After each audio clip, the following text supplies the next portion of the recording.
सही है, ठीक। Okay Angela, carry on. जी मैम। महर, वोट महर, महर जैदी साहबा। जी काजिम साहब या महर साहब, जो भी आप शुरू करना प्लान शुरू कीजिए।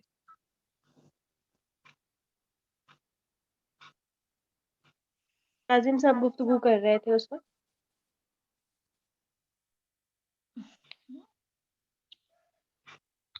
मेहर जैदी और उन दोनों का माइक म्यूट है। जी अगर 2 मिनट दीजिएगा मुझे। मेहर जैदी।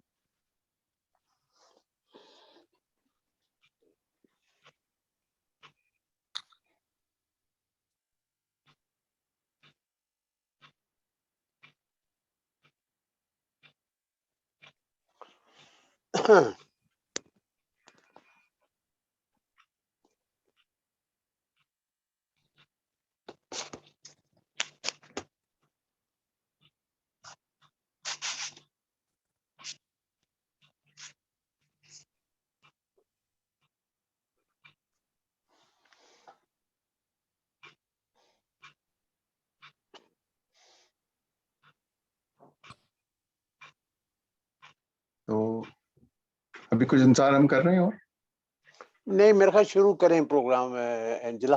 फिर जो कोई आते होंगे ना, फिर वो आ जाएंगे, ऐसे वरना देर होती जाएगी। जी ये प्रेजेंटेशन को आप ला सकती हैं स्क्रीन। काजिम साहब मुझे सिर्फ ये बता दें कि मुझे अच्छा ये मैं ले आती हूँ व्हाट्स मतलब इसमें पाकिस्तान टारगेट फॉर 2047 है, मतलब मुख्तलिफ वो हैं, तो कौन सा आपकी मतलब जिस जिस जब जब आप गुफ्तगू करें तो फिर मुझे अंदाजा होगा कि मैं आपको पूरे अगर बताता व्हाट्सएप कर दें। हूँ, बस शुरू से शुरू सही। कीजिएगा। पहली स्लाइड में किताब की तस्वीर है, वहां से शुरू कर ठीक है, और मैं आपको बताता जाऊंगा। सही। सही। एक मिनट।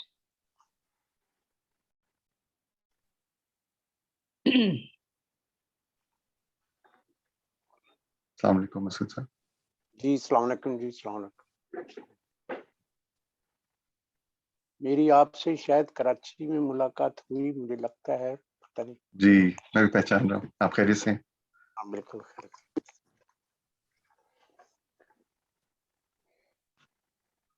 जी आप गुफ्तगू शुरू कीजिए, मैं आप इसको दे रही हूँ, शेयर कर रही हूँ। जी तो किताब में मैंने जितना ज्यादा पाकिस्तानी काजिम मीशत। साहब गुफ्तगू शुरू कीजिए। जी आप ला रही हैं स्लाइड।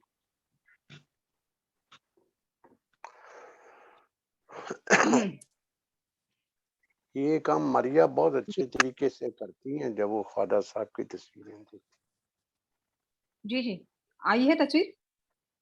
नहीं ये शेयर कीजिएगा आप तो जी जी स्क्रीन पे। जी, अब आ रही है। अब आएगी, अब आएगी, अब आएगी। जी जी।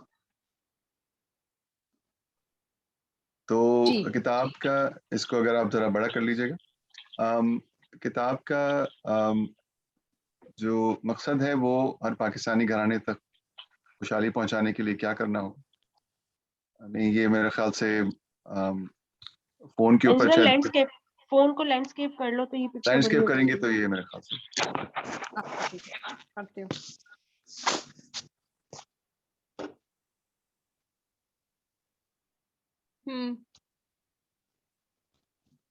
सही। कुछ आ रही है, बेहतर आ रही है। जी जी जी जी जी आ रही। चले आप देखिएगा अपनी स्क्रीन पे जरा सा, अगर तो ये ज्यादा बड़ा हो गया। अब वो आप स्क्रीन खुद पे भी फिट कर अपने लीजिए। कैमरे पे, अपने फोन ठीक है। पे आप कर अब सकते हैं, छोटा बड़ा कर सही है, सकते हैं, ठीक है, खुद भी मेरा कर ख्याल है सकते अब सही है, अब मुनासिब है। ठीक है। ठीक सो है जी किताब का बुनियादी जो मकसद है किताब लिखने का वो ये है कि 2047 तक हर पाकिस्तानी घराने तक खुशहाली पहुंचाने के लिए क्या क्या करना होगा, और आप अंदाजा कीजिए कितना कुछ करना होगा। इसलिए किताब 621 सफ़े की है, और जितना पाकिस्तान की मीशत को मैं तहकीक करता गया, उसको समझने की कोशिश करता गया, उतना अंदाज़ा हुआ कि ये अम, मुग़ल मीशत से कितनी ममासलत है। इसलिए मुग़ल मिनिएचर्स को भी शामिल किया है। ये मिनिएचर अकबर बादशाह का है, जिसमें जो उस दौर में जेजुइट प्रीस्ट आते थे, और अकबर के साथ वहाँ फतेहपुर सीकरी में जो बहसें मज़ाहिब आलम पे होती थी, वो उसकी तस्वीर कशी की गई है। लेकिन इसमें दिलचस्प बात यह है कि किले के बाहर के कुछ लोगों को दिखाया गया है, जो नीचे आप देख रहे हैं, और जिसमें मेल न्यूट्रिशन जिसका हम रोज जिक्र करते हैं वो आपको नजर आ रहा है। और ये मैंने किले के अंदर और किले के बाहर का जो पाकिस्तान है, मैंने इसमें ये जरा कोशिश की थोड़ा सा जहन को आसानी हो समझने में। जो समझिए मुगल दौर में जिस तरह किले के अंदर जो पैदा हो गया, उसके हालात खराब होना मुश्किल ही होता था, और जो किले के बाहर पैदा हो गया उसके हालात बेहतर होना मुश्किल होता था। तो ये जो खुशहाली का किला एक तरह से पाकिस्तान के अंदर है, जिसमें जो लोग एक ख़ास तबके में पैदा हो गए, उनके लिए आसानी है कि उनकी अगली नस्ल बेहतर हालात में होगी, और औरों के लिए मुश्किल है जो किले के बाहर हैं। और ये मैंने एक समझिए इमेज मैंने इस्तेमाल की किले की, इस दो पाकिस्तान में जो जो तफरीक है उसको कारी को समझाने के लिए। आप ज़रा सा आगे चलिएगा, अगली स्लाइड पे चलिएगा जी। तो ये है कि कोई भी मुल्क जो गुर्बत को ख़त्म कर चुका है, वो ये काम 20, 30, 35 साल तक बहुत तेज अपनी मईशत की तरक्की के बगैर नहीं कर पाया। और जिन ममालिक को भी आप देखिएगा जहाँ गुर्बत ख़त्म हो गई है, सिर्फ गुर्बत थोड़ी सी कम नहीं, जहाँ ख़त्म हो गई है वहाँ पे बेपनाह तेज मईशत के हजम में इजाफा हर साल 25, 30, 35 साल तक हुआ, तो ये हदफ मुमकिन हुआ। इसलिए अगर आप अगली स्लाइड पे चलिएगा, मैं इसके बारे में ज़रा सी कुछ मिसालें आपको दिखाता हूँ, और जो लोग बात नहीं कर रहे अगर वो म्यूट कर लें तो। इंजिला इंजिला आप अगली स्लाइड पे चलिएगा जी, इससे आगे जी।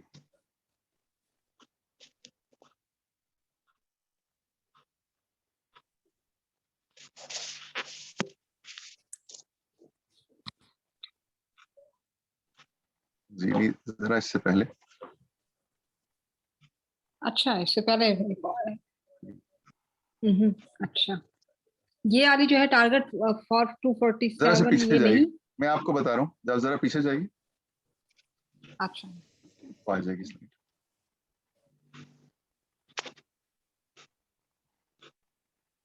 इससे पिछली स्लाइड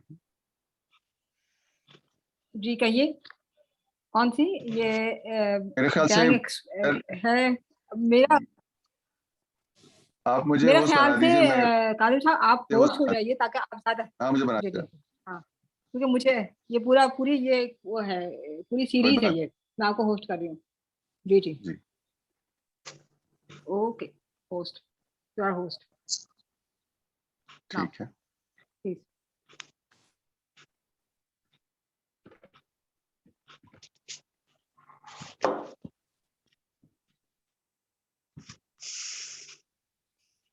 जी आप देख पा रहे हैं मेरी जी प्रेजेंटेशन? जी बिल्कुल देख रहे हैं। ठीक है जनाब। तो मैं अर्ज कर रहा था कि कोई मुल्क भी जो तरक्की, जो अपनी गुर्बत को ख़त्म कर चुका है, वो अपनी मईशत के हजम में इजाफे या बहुत तेज 20-30 साल तक तेज तरक्की मईशत की जो है उसके बगैर नहीं कर पाया। तो इसमें सबसे जो आलमी चैंपियन है इस मामले में वो चाइना है। चीन के जो तरक्की के आर्किटेक्ट कहे जाते हैं टेंग जियाओपिंग, उन्होंने 1980 में ये हदफ रखा था कि जो 1980 का जीडीपी था चीन का, वो सन 2000 तक 4 गुना कर दिया जाएगा। और बहुत से कम्युनिस्ट पार्टी के लोगों ने मजाक भी उड़ाया उनका, लेकिन इस हदफ के साथ वही हुआ जो चीन के मुख्तलिफ अहदाफ के साथ आप देखते आ रहे हैं 40 बरस से। वो 4 गुना नहीं कर पाए, 6 गुना कर गए। और इसमें जो पते की बात यह है कि जिस सतह पे जितने पसमानदा थी चीन की मईशत उस वक्त, वहां से 4 गुना 6 गुना बहुत तेजी से मईशत के हजम में इजाफा होता है मुमकिन। और हम भी जिस सतह पे खड़े हैं यहाँ से ये इस तरह का तेज रफ्तार इजाफा मुमकिन है। मलेशिया के वजीर आजम महातिर मोहम्मद ने 1990 में ये अपने विजन 2020 में ये हदफ तय किया कि हम 1990 का जो जीडीपी था मलेशिया का, उसको सन 2020 तक 8 गुना कर देंगे। और यहाँ पे आप ये गौर कीजिए कि ये बिल्कुल सादा तरीका है मुख्तलिफ ममालिक का अपनी मईशत की हिकमत अमली बनाने का। हर 10 बरस मईशत के हजम को दुगना करने का जो हदफ है, ये एक आम तरीका है मुख्तलिफ ममालिक जो अपनी हिकमत अमली मनसूबाबंदी करते हैं। और मैंने भी इसी तरह से, ये 7-7.25% सालाना जीडीपी ग्रोथ की बात है, और यही मैंने तजवीज़ किया है कि हमारा जो 2017 का जीडीपी था उसको हम 2047 तक 8 गुना कर लें। और ये वही चीज़ है जो बहुत से मुल्क कर गए। अब इसमें अगर आप सोचें कि जी ये तो चीन कर सकता है और तो तरक्की याफ्ता ममालिक, हमारे यहाँ काफ़ी ज़्यादा मनफी सोच है। ये हिंदुस्तान बांग्लादेश कर रहे हैं 25 साल से, तो ये कोई ऐसी चीज़ नहीं है कि जी वो बल्ला पकड़ना नहीं आता पाकिस्तान को तो हम क्रिकेट कैसे खेलेंगे। ये बिल्कुल आम चीज़ है जो बहुत से ममालिक, दर्जनों ममालिक कर गए। बस ये है कि हम जरा सा अहदाफ को तय करें और उस तरफ जुस्तजू करें। अच्छा, लेकिन सिर्फ मईशत की तरक्की के अहदाफ से हम गुर्बत का खात्मा नहीं कर पाएंगे, उसके लिए अलग से हदफ जरूरी है। और इसमें मैं आपको एक मिनिएचर दिखाता हूँ। ये जो ख्याल है कि गुर्बत खत्म होनी चाहिए, ये जदीद अहद में ही नहीं, ये शाहाना दौर में भी था। ये तस्वीर है आई थिंक 1620-1625 के करीब ये बनी थी, तस्वीर बनाई गई थी, और जहांगीर की ये तस्वीर है जिसमें ये गुर्बत का खात्मा करते हुए दिखाए जा रहे हैं। ये गौर कीजिए कि ज़रा सा मैं अर्ज़ करूँ कि मुझे अंदाज़ा है आप लोगों की दिलचस्पी है आर्ट में भी, कि जहांगीर बहुत ज़्यादा दिलचस्पी थी उसकी आर्ट में, और इसमें फ़न मुसव्वरी में उस ज़माने में ये होता था कि अगर ये जिस तरह ये पेंटिंग है, अगर ये बनाई जा रही है तो जो बड़ा फनकार होगा वो जहांगीर का चेहरा बनाएगा, और कुछ छोटे फनकार जो उनके साथ काम कर रहे हैं, सीख रहे हैं, वो जो बैकग्राउंड में जो चीज़ें हैं, बादल हैं वगैरह, वो बना रहे हों, बना के देंगे। और जहांगीर ने तज़ुर्रे जहांगीरी में लिखा, मगरिब में भी इस तरह आपको माइकल एंजेलो के जो वाक़यात हैं और लियोनार्डो के, उसमें भी आपको मिलेंगे वासारी में। लेकिन जहांगीर ने तज़ुर्रे जहांगीरी में लिखा है कि मुझे इतना ज़्यादा इस लगन थी कि कौन से फनकार ने कौन सा हिस्सा बनाया है वो मैं बता सकता हूँ जब ये जवान था। और जैसे मैंने अर्ज़ किया कि जेजुइट्स तो पहले से ही आ रहे थे अकबर के दरबार में, लेकिन यूरोप के जो सफरा और मुख्तलिफ और जो लोग आए हिंदुस्तान और दरबार में पेश हुए, उनमें सर थॉमस रो, आप अंदाज़ा होगा सर थॉमस रो पहले सफ़ीर पहुंचे 1616 में मेरे ख्याल से, और उन्होंने ये लिखा कि ये जो शहनशाह मुगलियाँ हैं, ये इतने अमीर हैं और इनके पास दुनिया की हर चीज़ है, इनको तोहफा दें तो क्या दें। तो वक्त के साथ अंदाजा ये हुआ उन्हें कि ये पेंटिंग्स जो हैं मगरिब की, ये इस शहनशाह को तो पसंद आ रही हैं बहुत, तो वो पेंटिंग्स और फिर घोड़ा गाड़ियाँ भी बक्कियाँ लेके आते थे, उनके भी वाकयात हैं। तो उसमें ये चेरब जो आप देख रहे हैं, जो मगरिब में जो जिस तरह डिवोशनल पेंटिंग की जाती थी, उसका हिस्सा है, वो जहांगीर ने उनको शामिल कराना शुरू किया। बहरहाल हम वापस आते हैं मौजू पे किताब के, कि ये जहांगीर गुर्बत को दलिद्दर दूर करने वाला, ये दलिद्दर जो है ना, ये उसकी तस्वीर कशी की गई है उल्टे हाथ पे, जो हिंदू मिथोलॉजी से। तो गुर्बत को का खात्मा करने की यहाँ करने की ख्वाहिश है, लेकिन लग रहा है कि गरीबों का खात्मा हो रहा है यहाँ। तो मेरी ये दरख्वास्त है कि हम तजवीज़ ये है कि हर पाकिस्तानी घराने को 2047 में $2 फीकस रोज़ाना के खर्चे से ऊपर होना चाहिए। ज़रा मैं इसका पस मंज़र पेश कर दूं कि 2019 में जब ये रुपए की कदर में जो इतनी कमी आई है, उससे ज़रा पहले 80% पाकिस्तानी घराने 45,000 रुपए माहाना, जो पूरे घराने का खर्चा है, उससे कम पे जी रहे थे। 80% पाकिस्तानी घराने 45,000 रुपए माहाना के खर्चे से कम पे जी रहे थे। उसमें आप अंदाजा कर लीजिए कितना खाना पीना, ओढ़ना बिछोना, सेहत पे, दवाओं पे खर्चा, बच्चों की तालीम, पूरा खानदान 45,000 पे 80% पाकिस्तानी घराने उससे कम पे। अब आमतौर पे हम खत गुर्बत को सिर्फ देखते हैं कि भाई वो तो खत गुर्बत तो वो है कि बस खाना ही खा ले आदमी, या वो भी नसीब नहीं हो रहा, उससे नीचे जो लोग हैं खत गुर्बत से उनका वो हाल है। लेकिन अगर हम ये वो generally $1 per capita per day उसको कहा जाता है, ये $2 पर कैपिटा तकरीबन आता है वो 45,000 रुपए माहाना की का जो मैं जिक्र कर रहा हूँ। तो जहाँ इस दौर में हम 80% पाकिस्तानी घरानों को देख रहे हैं कि वो $2 पर कैपिटा पर डे खर्चे से कम पे जिंदा है। मेरी ये तजवीज़ है कि हम कोशिश करें कि 2047 तक सारे पाकिस्तानी घराने इस सतह से तो ऊपर हों। और मेरे ख्याल में ये इनमें कोई भी चीज़ जो आप स्क्रीन पे देख रहे हैं ये आसान नहीं है।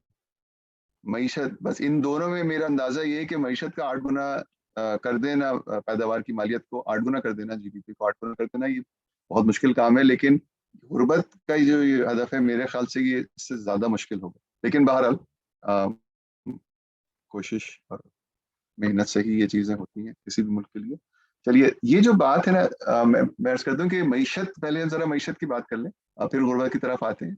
मईशत का 8 गुना, उसकी पैदावार की मालियत का 8 गुना हो जाना, ये किसी के लिए भी ज़रा मुश्किल होता है इसको सोचना। तो इसलिए मैंने एक कंपनी जिसके बारे में हम सब जानते हैं, उसकी कहानी से मैं ज़रा-सा थोड़ा-सा कोशिश करूँगा आप तक मैं मफ़हूम मुंतकिल करूँ। सैमसंग की कहानी देखिए। सैमसंग को आज हम पहचानते हैं मोबाइल फ़ोन, लेटेस्ट टेक्नोलॉजी, जो हाई डेफिनिशन टेलीविज़न सेट्स हैं, जो बहुत ही कटिंग एज टेक्नोलॉजी से हम मुंसलिक देखते हैं सैमसंग को। लेकिन ये कंपनी शुरू हुई थी 1938 में, जब जापान का तसल्लुत था कोरिया में, नूडल कंपनी के तौर पे। नूडल कंपनी का बुनियादी तौर पे सलीस उर्दू में तर्जुमा है आटा मिल, और यहाँ शुरू हुई थी सैमसंग। वक्त के साथ जंग अजीम खत्म हुई, फिर कोरिया की 53 की जंग खत्म हुई। उसके बाद थोड़ी सी तरक्की के साथ 1960 की दहाई में सैमसंग ने टेक्सटाइल मिल और शुगर मिल और राइस की एक्सपोर्ट, शुगर की एक्सपोर्ट और टेक्सटाइल प्रोडक्ट्स की एक्सपोर्ट, ये इसमें आए। और आप अंदाजा कीजिए कि उस वक्त 1960 की दहाई में ये शोबे थे जो जनूबी कोरिया के फ्रंट लाइन शोबे थे। सबसे सरकर्दा जो शोबे थे वो यही थे जो आज पाकिस्तान के। सो इसमें अंदाज़ा इससे ये होता है कि हम बहुत दफ़ा पूछते हैं कि भाई हम मगरिब से या तरक्की याफ्ता ममालिक से कितने पीछे हैं, और ये यहाँ देख लीजिए आपके 60 साल तो साउथ कोरिया से तो 60 साल पीछे नजर। फिर इस दहाई में, लेकिन ये है कि आटा मिल से ज़रा अगली सतह पे ये कंपनी गई और कोरिया की मईशत गई। 1969 में बहुत ही ख़राब किस्म के black and white television set बनाने शुरू किए सैमसंग ने। और आप देखिए कि ये अगले अगले इस तरह को सीढ़ी की तरह इसको सोचिए, तो ये अगली सतह पे जाना शुरू हुई सैमसंग और उसके साथ जनूबी कोरिया की इंडस्ट्री। और फिर हुकूमत कोरिया की बेपनाह एयानत के साथ सैमसंग ने पेट्रोकेमिकल्स में, जो कि बहुत ज़्यादा सरमाया का तकाजा उसमें होता है, सरमाया का तकाजा होता है पेट्रोकेमिकल्स में, उस इंडस्ट्री में कदम रखा। और देखिए ये फिर और इकोनॉमिक सोफिस्टिकेशन और ज़्यादा जो पैदावार की मालियत, ज़्यादा मालियत के जो अजनास हैं उनकी पैदावार में सैमसंग चलती गई। और उसके बाद मेरे ख्याल में जो सबसे ज़्यादा समझिए दलेराना फैसला किया उस वक्त 1974 में सैमसंग ने, वो था सेमीकंडक्टर की इंडस्ट्री के अंदर। कोरिया सेमीकंडक्टर एक कंपनी थी, उसमें 50% मिल्कियत उन्होंने खरीद ली। और उसमें मेरे ख्याल से ये एक ऐसा फैसला है जो वाकई इससे अंदाजा होता है कि कितने दूरअंदेश थे सैमसंग के लीडर्स उस वक्त, कि उनको ये अंदाजा 1974 में हुआ कोरिया में बैठे हुए कि ये कंप्यूटर्स मुस्तकबिल का एक सुतून होंगे, और सेमीकंडक्टर्स जो हैं वो तो जहन है कंप्यूटर का। तो इसमें उन्होंने सरमायाकारी की और उसके बाद पीछे मुड़ के देखने की जरूरत नहीं रही। ये समझिए एक तरह से एक सीढ़ी है जिसपे मुख्तलिफ ममालिक चढ़ते हैं, तो वो मौके पैदा होते हैं कि वो ज़्यादा कमाएं, ज़्यादा दौलत पैदा करें, और उसके साथ वो नौकरियां पैदा करें जिनसे उनके लोग ज़्यादा कमा सकते हैं। और ये बिल्कुल बुनियादी तौर पे यही है कहानी माशी तरक्की की, इससे ज़्यादा है नहीं कुछ और। तो अगर ये चीज़ अगर हम इस तरह का रास्ता अगर हम तय कर लें कि हमें इसको करना है, अबूर करना है, तो यही है मईशत की तरक्की का रास्ता। अच्छा, अब एक चीज़ जो आज की तारीख में हम कर सकते हैं, जो मेरे ख्याल से ये जब हम बात कर रहे हैं कि बहुत तेज़ी से मईशत की जो पैदावार है उसमें इजाफा हो, उसकी मालियत में इजाफा हो, उसके लिए जो चीज़ हम आज कर सकते हैं, जो एक मेरे ख्याल से कुछ दहाइयों से इंतजार कर रहे हैं वो फैसले कि हम कर लें, वो ये है कि पाकिस्तान की आप सुनते हैं शुगर माफिया और आटा माफिया, हर शोबे में आप सुनते हैं कि कोई माफिया है, और ये हमारी सियासी जो गुफ्तगू है उसका भी बहुत बुनियादी हिस्सा बन गया है अब। और एक तरह से ये बात दुरुस्त है कि हमारे हर शोबे में आप देखिए, आपको आम तौर पे नजर आएगा कि जो भी दौलत उस शोबे में पैदा हो रही है वो चंद खानदान या चंद कंपनियां हैं जिनको वो दौलत वो उनकी तरफ खिंच रही है, और बकिया लोग जो हैं वो बस या किसी तरह से जिंदगी गुजार रहे हैं, और चल रही है रोजमर्रा जिंदगी उस तरह ही चल रही है जैसे बहुत जमाने पहले थी, लेकिन चंद लोग हैं जो उनकी दौलत में इजाफा होता चला जा रहा है। इसको मैं हमारी मईशत, इसका जो ये आहंग है, इसकी वजह से मैंने किताब में चैप्टर जो लिखा है उसका नाम है जुमूद और सुकूत की मईशत। इसमें पैदावार की मालियत में इजाफा इतना अहम नहीं है, वो तरक्की जो ग्रोथ अहम नहीं है, जो पैदावार हो रही है उसमें कुछ लोगों को ज्यादा मिल जाए, ये है, इस पे है, किस तरह से तकसीम होगी उसकी, उस पे ज्यादा तवज्जो है। तो इसलिए मेरे इसमें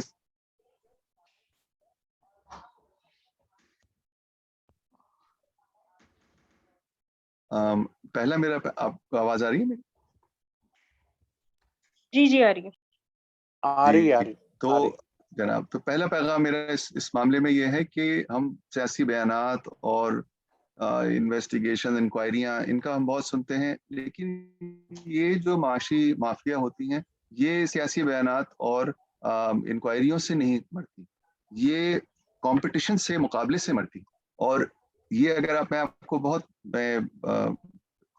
वाज़िह मिसाल देना चाहूँगा कि शुगर इंडस्ट्री के बारे में हम इतना सुन चुके, 1 साल 1.5 साल हम कितना उसके बारे में सुनते रहे, और एक तरह से आप समझिए कि शुगर इंडस्ट्री उसी तरह चल रही जैसे चल रही थी, बल्कि हम पिछले 20 साल से सुन रहे हैं कितनी क्राइसिस आके चली गई। जो कवायद और ज़वाबित शुगर इंडस्ट्री के लिए हैं और जो कवानीन हैं, खुसूसन पंजाब में जो 1948 का शुगर फैक्ट्रीज एक्ट है, उसके तहत ही इंडस्ट्री चल रही है। तो जब इंक्वायरी होगी और उसमें जो भी अफसरान वो इंक्वायरी कर रहे हैं वो ये देखेंगे, या अगर अदालत से रुजू किया जाएगा, उनसे पूछा जाएगा, तो वो कानून को देख के जब वो देखेंगे कि वो किया क्या गया, बहुत कम चीजें ऐसी नजर आएंगी कि वो कानून के खिलाफ। इसलिए वो कवानीन में तब्दीली आएगी तो मुकाबला करने पे मजबूर होंगे ये कंपनियां। मिसाल के तौर पे हम जो दुनिया भर में पता नहीं कितने ममालिक हैं, दर्जनों ममालिक चीनी पैदा करते हैं, और वो इम्पोर्ट भी करते हैं, एक्सपोर्ट भी करते हैं, और आलमी मंडी में मुकाबला करते हैं। फिर हमारे वहाँ ये बिल्कुल सिलसिला है ही नहीं कि मुकाबला किया जाए, क्योंकि इम्पोर्ट एक्सपोर्ट बंद है। तो ये शुगर इंडस्ट्री से मैंने कोशिश की है कि आपके सामने रखूँ कि किस तरह हम पैदावार में इजाफा कर सकते हैं, और ये जो माशी माफिया है इनका जिक्र हम रोज सुनते हैं, लेकिन हल क्या है उसका कोई जिक्र नहीं होता। तो एक ये पैगाम मैं चाह रहा था कि आप तक जरूर पहुंचाऊं। फिर अब ये एक और सवाल ये भी है कि हम 8 गुना पैदावार कर लिए, हम तो खरीदेगा कौन से? तो ये बुनियादी जो माशियात के जो उसूल हैं उनके तहत मैच करूं कि एक तरफ कंज्यूमर खरीद सकते हैं जो घराने हैं हमारे, लेकिन अभी हमने जिक्र किया कि पाकिस्तानी घरानों की कुव्वत खरीद कम है और वो आहिस्ता आहिस्ता ही बढ़ेगी। तो एकदम 8 गुना पैदावार को घरानों से तो तवक्को नहीं कर सकते आप। और ये बहुत सारे चीन की जो तारीख है मईशत की, उनके पैदावार में कितना इजाफा हुआ है आपके सामने है। अब 40 साल हो गए, तो अब वो अपनी मईशत का रुख उस तरफ मोड़ रहे हैं कि इतना पैसा उनके अपने घरानों में के पास है कि पैदावार जो बढ़ रही है उसको खरीद सकें। इसलिए जहां हम खड़े हुए हैं, हम अपने घरानों से तवक्को ही नहीं कर सकते कि जो 8 गुना पैदावार होगी वो खरीदेंगे और मईशत का पहिया इतना तेज चलने लगेगा। दूसरी ऑप्शन है कि हम हुकूमत खरीद ले। अब ये तो सोवियत यूनियन में भी मुमकिन नहीं हुआ कि वो सारे पैदावार इतनी सारी खरीद लें। चीन ने भी ये नहीं किया। तो इसलिए ये जरा सा मुश्किल है कि हम तवक्को रखें कि हुकूमत इतनी ज्यादा और वो खरीद लेगी पैदावार। इसलिए अब हम इंडस्ट्री का भी ये है कि इंडस्ट्री में जो इंडस्ट्री जब खरीदती है पैदावार को, वो कैसे खरीदती है कि वो कोई इंडस्ट्री लगाती है, कोई फैक्ट्रियां बनाती है, और फैक्ट्रियों में जो ज्यादातर माल चीजें जो लगाई जाती हैं वो हमारे मुल्क बनाता नहीं है अभी। तो आखिर में एक ही ऑप्शन रह जाती है, वो है कि आलमी मईशत या दूसरे ममालिक खरीद को हम बेचें, और जिसका मतलब है एक्सपोर्ट। और हकीकत यही है कि पिछले 50 बरस में जिस मुल्क ने भी गुर्बत खात्मा किया है और 25-30 साल बेपनाह तरक्की करके अपनी मईशत का हजम बहुत बढ़ाया है, उन्होंने सब ने एक्सपोर्ट से ही किया है। और पाकिस्तान के तो जो मसाइल हम इसके IMF और हमारी इंपोर्ट हमारे एक्सपोर्ट से ज्यादा जाना पड़ता है, उन जब आप बारे में सुनिए मईशत की तरक्की के बारे में, तो देखिए जरूर कि इंपोर्ट बढ़ जाएगी। वो दिन होगा कि मैं कोशिश करूंगा कि ये जो मईशत के बारे में बात की है उसको गुर्बत के खात्मे से जरा और ज्यादा जोड़ूं। तो और काजिम साहब, ये सेशन जब एक्सपायर है, क्योंकि नोटिफिकेशन आ चुकी है, इसी लिंक पर तमाम दोस्त लिंक पर दोबारा रिकनेक्ट कर देना, ठीक है? अच्छा, तो अब ये तो हम सबको मालूम है कि ये 21वीं सदी इल्म की सदी है, और इसमें इल्म की सदी ये सिर्फ ये नारा या ये सिर्फ एक शायराना जलाल की बात नहीं है। इल्म की सदी का मतलब ये है, मईशत के नुक्ता नज़र से और गुर्बत के खात्मे के नुक्ता नज़र से मैं अर्ज करूँगा, इल्म की सदी का मतलब ये है कि सबसे ज्यादा कामयाब, माशी तौर पे कामयाब उसकी बुनियाद पे मसनूआत बनाते हैं और उनसे कमा के जीतते हैं और दौलत पैदा करते हैं। ये इल्म की सदी का मईशत की तरफ और गुर्बत के खात्मे की तरफ ये उसकी परछाई है। इसलिए आप जब गुर्बत की तरफ हम आए नजर डालें, तो जिन आप आलमी तजर्बा देखिए कि जहां जहां पे भी माशी तरक्की आपको नजर आती है, जो लोग तालीम याफ्ता हैं सबसे ज्यादा फायदा वही उठा रहे होते हैं। और ये है इल्म की सदी का गुर्बत के खात्मे की तरफ जो उसकी परछाई है, वो यही है कि जहां जहां अमेरिका के जो मैंने काफी तफसील से जो 2008 की क्राइसिस के बाद के 10 साल हैं अमेरिका के, उसमें भी एक तरह से एक तरक्की पजीर मुल्क की तारीख नजर आती है अमेरिका की कहानी में। उसमें भी आप ये देखेंगे, मैंने किताब में काफी तफसील से पेश किया है उसका पस मंजर।